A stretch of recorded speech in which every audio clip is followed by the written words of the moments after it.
नमस्कार, मैं हूं आपके साथ अंकिता पाल। बुलेटिन की शुरुआत करते हैं। छत्तीसगढ़ के डिप्टी सीएम अरुण साव ने पत्रकारों से कई विषयों पर चर्चा की है। विष्णुदेव साय सरकार को 1 साल पूरे होने में कुछ ही दिन बचे हैं, जिसे लेकर अरुण साव ने तमाम बातों पर अपनी बात रखी है।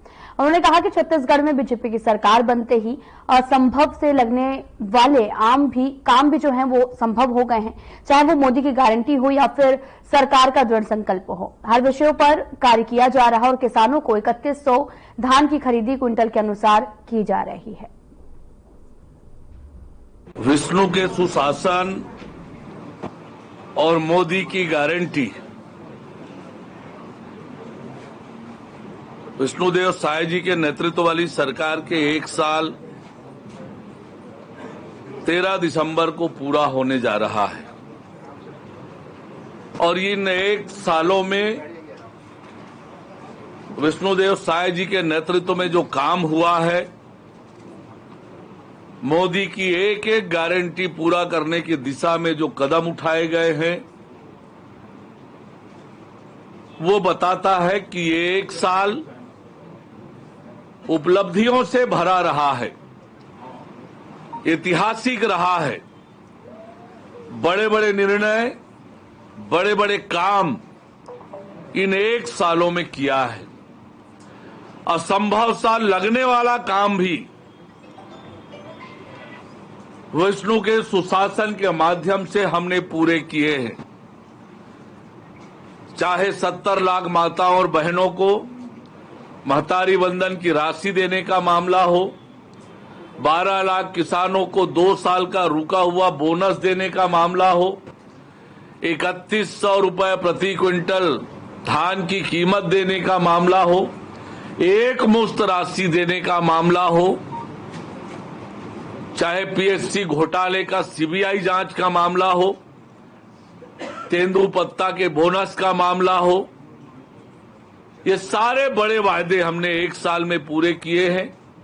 जो राज्य का विकास अवरुद्ध हो गया था, गांव और शहरों का विकास अवरुद्ध हो गया था, गांवों और शहरों का विकास तेज गति से हमने बढ़ाना प्रारंभ किया है। तो जो हमने कहा है, हमने बनाया है, तो हम ही संवारने का काम लगातार कर रहे हैं और निश्चित रूप से ये 1 साल उपलब्धियों भरा रहा है। तो ये उल्लास का समय होगा, उत्सव का समय होगा कि छत्तीसगढ़ एक बार फिर तेज गति। कांकेर से एक अजब गजब का मामला सामने आया, जहां पर एक युवती 25 नवंबर को रायपुर के एमएमआई हॉस्पिटल अपनी परेशानी को लेकर गई थी, जिस पर डॉक्टर ने बताया था कि उसे निरीक्षण की जरूरत है, चेकअप के बाद उसे छुट्टी दे दी जाएगी। ये कहकर हॉस्पिटल में भर्ती कराया गया था। भर्ती के दौरान कोई भी शारीरिक या फिर मानसिक परेशानी नहीं थी, लेकिन अचानक जांच परीक्षण के दौरान मरीज बेहोश होने लगी और जिसकी सूचना उसके परिजनों को दी गई और फिर मरीज को वेंटिलेटर पर रखने की बात कही गई। रात करीब 8:30 बजे परिजनों को कहा गया कि उनकी बेटी की मौत हो गई है। परिजनों ने कलेक्टर को सीएम और साथ ही स्वास्थ्य मंत्री के नाम पर एक ज्ञापन सौंपकर उचित कार्रवाई की मांग की है।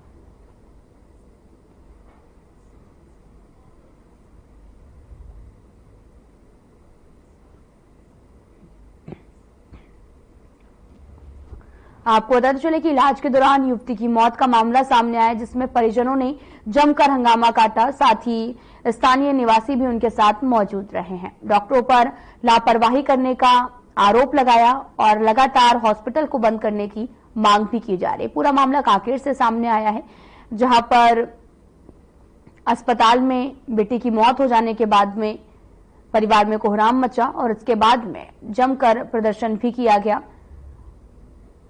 और साथ ही न्याय की गुहार भी लगाई जा रही है। एमएमआई अस्पताल को बंद करने की मांग जो है वो लगातार जारी है। डॉक्टरों पर लापरवाही करने का आरोप लगाया गया है।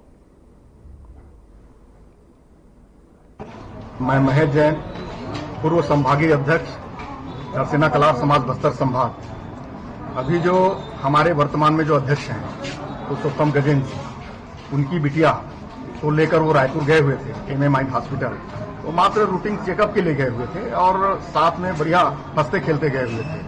और वहां जाने के बाद जब वहां डॉक्टर को दिखाए तो डॉक्टर ने कहा कि 10 मिनट का प्रोसेस है, और 10 मिनट के बाद वो ठीक हो जाएगा, उसके बाद आप चले जाइए ऐसे करके। और डॉक्टरों ने उनका चेकअप किए, चेकअप करना है ऐसा बताए, कुछ मतलब चिपका हुआ है ऐसा, तो वो पंपिंग किए। उसके बाद ऐसा तुरंत वहां पर उसके जो पंपिंग किए ना तो हार्ट में चला गया, हार्ट के साथ साथ ब्रेन में भी चला गया, और वह जाने के बाद वहीं तुरंत अटैक आ गया था। लेकिन वहां के जो प्रशासन है, स्वास्थ्य विभाग, वो किसी को नहीं बताया, वहां डॉक्टर ने भी नहीं बताया, और सीधा सीधा उस बच्ची को वेंटिलेटर में डालकर सीधा आईसीयू में डाल दिया गया।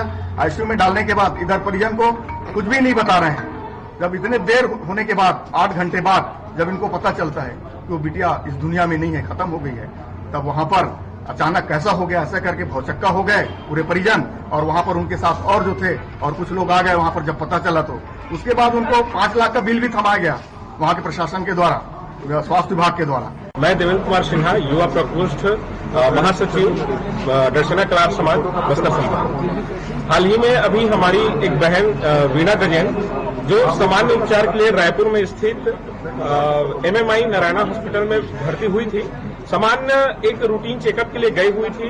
डॉक्टरों के द्वारा बताया गया कि 5 से 10 मिनट का एक प्रोसेस है, उसके बाद में आप स्वस्थ हो जाएंगे। जब उनको एडमिट कराया गया तो अस्पताल प्रबंधन के द्वारा लगातार 6 से 7 घंटे परिवार वालों को गुमराह करते गए। मेरा नाम नंद कुमार जैन, कलार समाज जिलाध्यक्ष, और हमारे माननीय संभागीय अध्यक्ष पुरुषोत्तम गजैन के पुत्री जो MMI अस्पताल में इलाज के लिए गए थे, जबकि हमारी वीणा जैन जो हमारी पुत्री थी वो चलती फिरती बहुत स्वस्थ ठीक था, कुछ प्रॉब्लम था, बताया जाता है कि कुछ प्रॉब्लम छोटा मोटा था, बात कर रही थी, चल रही थी, सब चीज हो गया था उसका। फिर भी अस्पताल प्रबंधन के द्वारा कहा गया कि 10 मिनट का है, इसका कुछ देखना पड़ेगा, और 10 मिनट के ले जाने के बाद उसका तबीयत को डॉक्टर स्पष्ट नहीं बता रहा था, ऐसा कौन सा दवा, कौन सी इंजेक्शन, कौन सा गोली, ऐसा कर दिए अंदर में, और हमारी बच्ची वीणा जैन की मौत हो गई।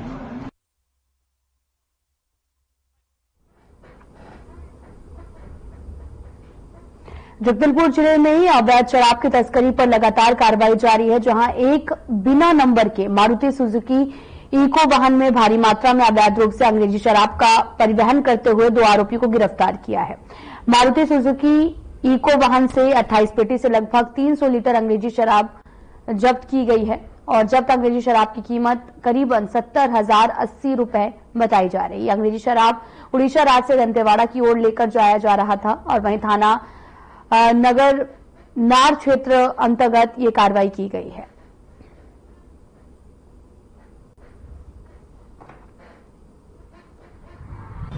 नगरनार पुलिस को अवैध शराब पकड़ने में सफलता मिली है। कल MCP के दौरान देवड़ा के पास में एक वैन को रोका गया, जिसकी तलाशी ली गई। वैन से कुल 26 पेटी शराब जो कि 258 लीटर था, 2 आरोपी कृष्णा और केशव खरे जो कि दोनों दंतेवाड़ा के रहने वाले हैं, उनके कब्जे से बरामद किया गया। यह शराब उड़ीसा से लाया जा रहा था, दंतेवाड़ा के विभिन्न इलाकों में खपाने की फिराक में थे। दोनों ही आरोपियों को पुलिस रिमांड पर लेकर के जुडिशियल रिमांड पर भेजा गया है। प्रकरण में विवेचना जारी है। 34(2) आबकारी अधिनियम की कार्रवाई की जा रही है। शीघ्र ही इस मामले में और भी कार्रवाई की जाएगी।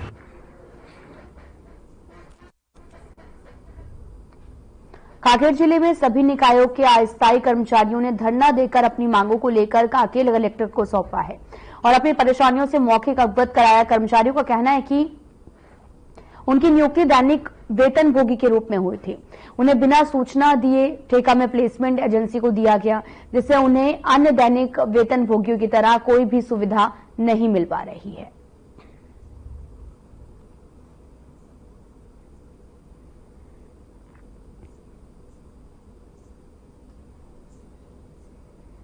हमारे भविष्य के साथ बहुत ही खिलवाड़ हुआ है।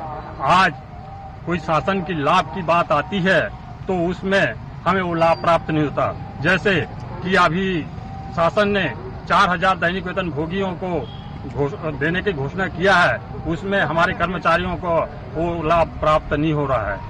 और दूसरी बात, हमें हमारी मांगों पर सहानुभूति पूर्वक विचार करके हमारे इस मांगों को पूरा करें। और हमारे कई कर्मचारी भाई आज रिटायरमेंट की स्थिति हो गया है। आज कोई भी विभाग में 2 साल 3 साल में संविलियन हो जाता है, लेकिन हम लोग इतना महत्वपूर्ण काम करते हैं, रात लगे ना दिन करते हैं, उसके बाद भी हमारे साथ शासन जो है भेदभाव किया जाता है। साइन लगाता है, निर्वाचन में लगाएंगे तो उसमें सीएमओ का साइन रहता है, और कहीं जैसे विसर्जन का कार्य कोई भी शासकीय काम होता है तो उसे सीएमओ का नाम मात्र वो ठेकेदार बना हुआ है, उसके न कोई ऑफिस है न कोई ये है, उनके कोई कर्मचारी हैं, और हमको बस यही करके हमको ये सब शासन के लाभ से वंचित किया जाता है। इसी आक्रोश होकर के तुम क्यों बैठे हो, तुम तो प्लेसमेंट कर्मचारी हो। हम प्लेसमेंट कर्मचारी नहीं है, हमको लिखित में ऐसा कोई दिया नहीं गया है कि तुम लोग प्लेसमेंट करके अपने कागजी कार्रवाई करके हमको प्लेसमेंट कर्मचारी बोला जाता है। जब हम सीएमओ के पास जाते हैं तो सीएमओ बोलता है कि तुम तो प्लेसमेंट कर्मचारी हो। जब ठेकेदार के पास जाते हैं तो ठेकेदार बोलता है कि वो तो सीएमओ, जब पूरा काम जो है सीएमओ के साइन से होता है। मैं रेखा वाल्मीकि सफाई कर्मचारी से हूँ। हम लोग का मैं रेखा वाल्मीकि सफाई कर्मचारी से हूँ। जो हम लोग का मांग है वो जायज है। हम लोग इतने साल से काम कर रहे हैं, हमारे प्रति कोई आश्वासन अभी तक मिला नहीं है। 14 दिन हो गया हम लोग काम कर रहे हैं। बच्चों लोगों का भविष्य हम लोग ठीक से बना नहीं पा रहे हैं, न हम लोग का पेंशन भी नहीं है, न बीमा भी नहीं है, तो हम अपने बच्चे का भविष्य कैसे बना सकते हैं। मेरा नाम द्वारका प्रसाद कुसरिया है। मैं 26 वर्ष से नगर पालिका कर्मचारी हूँ। 26 वर्ष होने के बाद मेरे को नियमितीकरण का लाभ देने के बजाय सरकार मेरे को प्लेसमेंट एजेंसी को ढकेल दिया है, और जिससे हमको शासकीय लाभ मिल नहीं पाता है। ये शायद सरकार बोलती है कि विकास करेंगे, क्या हमको ठेका में दे के विकास करना चाहती है, करके विकास करना चाहती है। सरकार से मेरा सीधा सवाल है कि हम कर्मचारियों को जो शासन से लाभ मिलना चाहिए वो भी नहीं मिल पा रहा है, और हम यहाँ 14 दिन से हड़ताल में बैठे हुए हैं। हमारे भाई, सभी साथी भाई बहनें हड़ताल में बैठे हुए हैं, तो हमारी सुनवाई भी नहीं हो रही है, और ऊपर से हम पे दबाव बनाया जा रहा है कि हड़ताल खत्म कर दो, नहीं तो हम आपको काम से निकाल देंगे, आपका सेवा समाप्त कर देंगे करके हमको धमकाया जा रहा है। मध्य प्रदेश के मुख्यमंत्री मोहन यादव, केंद्रीय मंत्री और बीजेपी के राष्ट्रीय अध्यक्ष जेपी नड्डा समेत अन्य नेताओं ने उज्जैन के महादेव मूर्ति शिल्प कार्यशाला का दौरा किया है।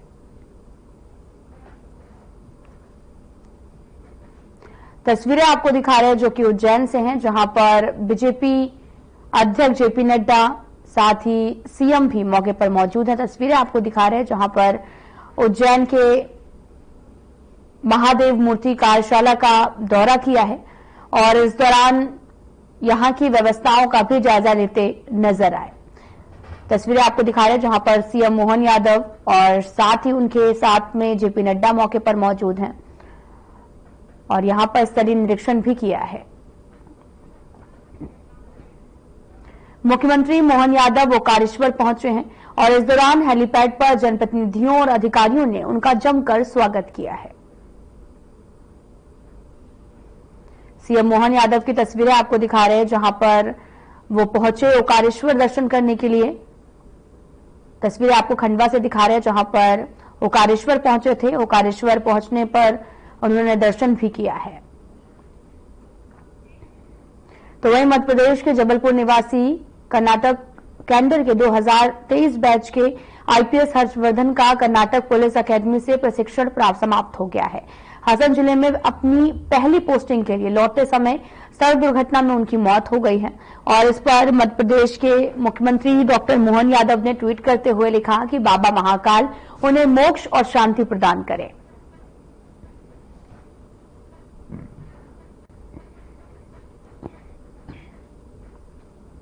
आपको पता चले कि मध्य प्रदेश के आईपीएस की हादसे में मौत हो गई, और इस दौरान डॉक्टर मोहन यादव ने एक्स पर उन्हें श्रद्धांजलि दी है।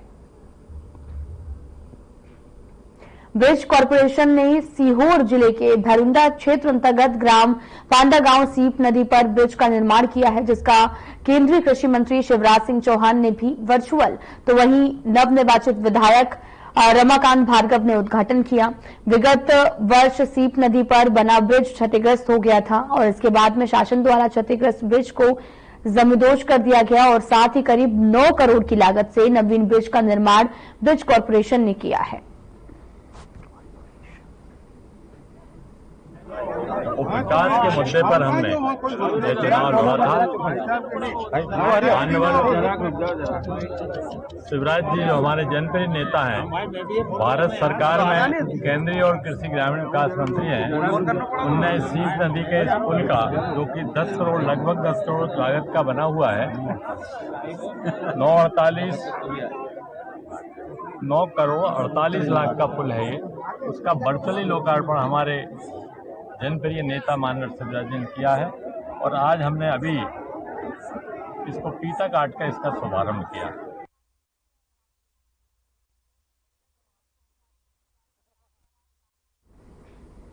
रायसेन जिले के सिलवानी में 41वां भगवान शिव का प्रकट उत्सव और ग्यालपुरवासी महादेव राम रसिया सरकार सिहोरा धाम में धूमधाम से मनाया गया और ये उत्सव विशेष रूप से अगहन महीने की अमावस्या को मनाया जाता है, जो हिंदू पंचांग के अनुसार एक महत्वपूर्ण तिथि मानी जाती है। इस दिन श्रद्धालु विशेष पूजा अर्चना और उपवास करते हैं ताकि भगवान शिव की कृपा से जीवन में सुख, समृद्धि और शांति प्राप्त हो सके।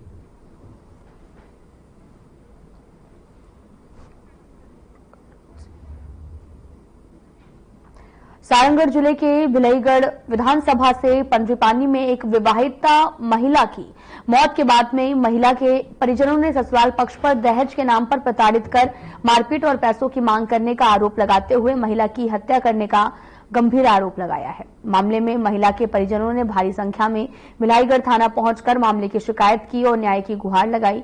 वहीं दूसरी ओर मृतका के पति रूप नारायण रात्रे ने फोन के माध्यम से मीडिया को जानकारी देते हुए बताया कि मृतका तुलसी रात्रे को पहले से ही बीपी और हृदय की बीमारी थी, जो हृदय संबंधी दवाइयों की अधिक मात्रा में सेवन कर ली थी और इसकी इलाज के दौरान मौत भी हो गई है।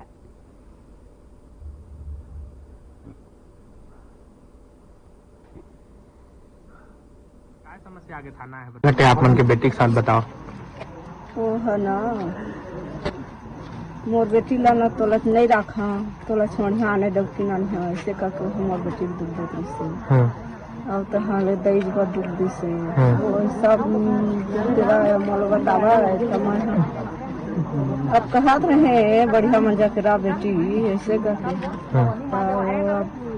मन अब अत्याचार कर दिस, जबरदस्ती मोर बेटी मार दी ससने रही तो हमन करे नहीं सकन करके शादी कर मन शादी करना चाहत रही ओकरे पाक मोर बेटी मारी पंडरीपाली से पंडरीपानी रूप नारायण के साथ ओकर बाद में 1 माह अच्छे से रही से ओकर बाद में दहेज के नाम से प्रताड़ित कर चालू हो गए।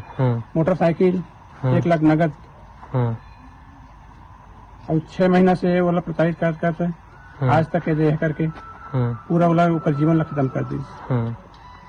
का लगत है आप मन के बेटी के साथ हादसा हो है और गोली खिलाए गए है कि स्वयं से खाए? का लगत गोली खिलाए गए है। कौन कौन ओकर साथ जो है मतलब पूरा परिवार के साथ? कौन कौन रही से ओकर परिवार में? परिवार में रूप नारायण, रामेश्वर और कुंज बिहारी थाना सचना की रहने वाली है और मार्च 2024 में ग्राम पंडरीपाली थाना भिलाईगढ़ के रूप नारायण रात्रे के साथ इसका शादी हुआ था और परिजनों का कहना है उसके ससुराल पक्ष वालों का ये पिछले 10-12 साल से हाथ का समझा है और प्रतिदिन इसको दवाई खाना पड़ता है। इसका नारायणा अस्पताल रायपुर में इलाज चल रहा था और प्रतिदिन की भांति ये कल सुबह दवाई खाई है और दवाई खाने के बाद इसका अचानक तबीयत खराब हुआ तो इसको हॉस्पिटल लाए हैं। बलरामपुर जिले के जामवतपुर गांव में काफी समय से भूमि विवाद चल रहा है। विवाद ने देखते ही देखते हिंसा का रूप ले लिया है। 2 पक्षों के बीच में जमकर लाठी डंडे चले। घटना में कुल 6 लोग घायल हो गए हैं। घायलों का जिला अस्पताल बलरामपुर में इलाज चल रहा है। परिजनों ने तातापानी पुलिस चौकी पर समय पर आपको पता चले कि उचित करने के तुरंत कार्रवाई नहीं करने का भी आरोप लगाया है, जिसके कारण ये पूरी घटना घटी है। परिजनों का भी कहना है कि 10 से 15 लोगों ने पूरे परिवार पर हमला किया है। फिलहाल पुलिस ने मौके पर पहुंचकर मामले की जांच शुरू कर दी है। कॉल किया तो सोचे कि आएंगे, बल्कि हमारे साड़ू लोग को मार कर गिराने लगे, मेरे को भी मारे। देखा कि अभी तक नहीं आया चौकी वाले। मैं भाग कर जान बचाकर चौकी में जब गया तो देख रहा हूँ कि सतन मतन का कुछ आदमी, 3-4 आदमी चौकी के बाहर बैठे हुए हैं। चौकी वाले के पास मैं पहुंचा तो मैं बोला कि सर ये आपको रोक के रखा है सर, आप वहाँ घटना पे नहीं जा रहे हैं, जो मर्डर करने के कगार पे एक आदमी को 10-10 आदमी मार रहे हैं सर। तो बोल रहा है मेरे पास गाड़ी है कि मैं जाऊंगा, तुम लोग को लड़ाई करने के लिए कौन बोला था? मुंशी एक थे सर, मुंशी थे और 2 लेडीज महिला थी, जो मैं वीडियो रिकॉर्डिंग करा रहा था, मेरे मोबाइल छीन लिए, रिकॉर्डिंग नहीं करने बोले, रिकॉर्डिंग नहीं करना। फिर मैं वहां से भाग कर आया कि मेरा घायल मेरे आदमी को मैं कैसे जान बचाऊं। मैं उधर से पानी चौकी क्षेत्र का मामला है जिसमें 2 पक्षों के बीच मारपीट हुई है, जिसमें एक पक्ष को के लगभग 6 लोग घायल हैं, उसको यहाँ पे ट्रीटमेंट चल रहा है जिला अस्पताल में, और एक पक्ष की तरफ से भी सूचना के यहाँ पे बिना नंबरी अपराध कायम की गई है, और जैसे जो तथ्य सामने आते हैं उस हिसाब से फिर कार्रवाई आगे बढ़ेगी। व्यक्तिगत मामले हैं, किसी एक की पैतृक भूमि है, उस मामला का पता नहीं। 10 साल से जमीन विवाद था और हम लोग पहले से कंप्लेन करके घर बना रहे थे इंदिरा आवास वाला, तो उसी के शायद संदर्भ में हुआ होगा, लेकिन उन लोग कुछ कह के नहीं आया था। मतलब हम देखे कि उन लोग करीब 15-20 लोग आए, डंडा कुदाल और सब लेके आए थे। बलरामपुर जिले के रामानुगंज में बीती रात को एक दर्दनाक हादसा हो गया। देर रात रिंग रोड पर एक तेज रफ्तार स्कॉर्पियो ने युवक को कुचल दिया है, जिसके उसकी मौके पर मौत हो गई। दुर्घटना के बाद स्कॉर्पियो का चालक वाहन को बीच रास्ते में छोड़कर फरार हो गया। सूचना पर पहुंची पुलिस ने मर्ग कायम कर शव को पोस्टमार्टम के लिए भेजा और फरार वाहन चालक की पतासाजी में जुट गई। मामला रामानुगंज थाना क्षेत्र का है। पुलिस के अनुसार मृतक की पहचान 25 साल के बिहारी लाल के रूप में हुई है। घटना के बाद इलाके में तनाव का माहौल है। फिलहाल पुलिस ने वाहन को जब्त कर लिया और फरार हो गया है।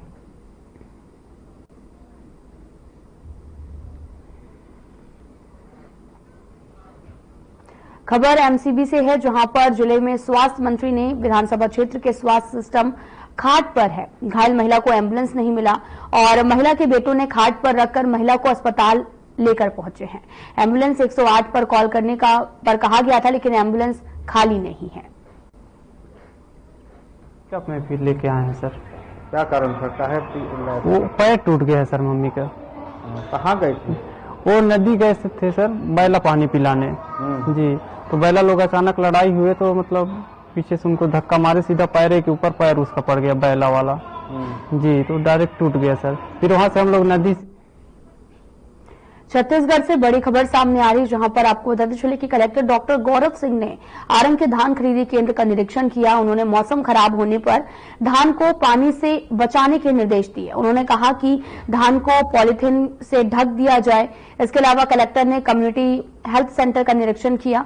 उन्होंने मरीजों से मिलकर सुविधाओं की जानकारी भी ली है।